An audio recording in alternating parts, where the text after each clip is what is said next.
You can't see it on the outside, but this old industrial neighborhood is an agricultural oasis.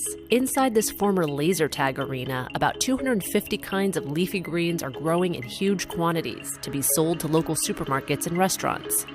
This is Aero Farms, a massive indoor vertical farm in Newark, New Jersey. Our mission is to build farms in cities all over the world so people have access to fresh, great tasting, highly nutritious food. Crops are stacked more than 30 feet high inside this 30,000 square foot space. They're grown using aeroponic technology. Typically in indoor growing, the roots sit in water and one tries to oxygenate the water. Our key inventor realized that if we missed nutrition to the root structure, then the roots have a better oxygenation. Aero Farms says the root misting system allows them to use 95% less water than a regular field farm. They also use no pesticides or herbicides. Instead of soil, plants are grown in reusable cloth made from recycled plastic. And instead of the sun, there are rows and rows of specialized LED lighting. A lot of people say, sunless, wait, plants need sun. In fact, the plants don't need yellow spectrum, so we're able to reduce our energy footprint by doing things like reducing certain types of spectrum.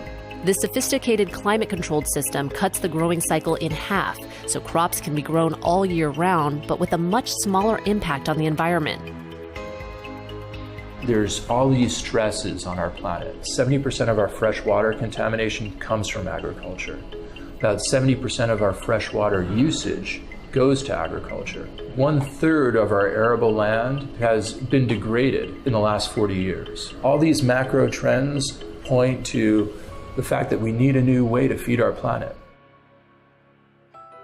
One of the early champions of vertical farming is Columbia University ecologist Dickson DePommier. In 1999, DePommier and his students proposed that vertical farms could feed overpopulated cities while using less land and less water. They would also cut greenhouse gases by eliminating the need to transport food over long distances. And the idea is finally taking root.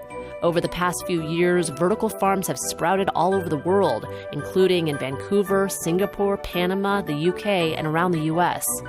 Here in Newark, Aero Farms is building out another new farm in a former steel mill, one that's bigger than a football field. Once it's fully operational, it's expected to produce 2 million pounds of greens a year, all grown vertically.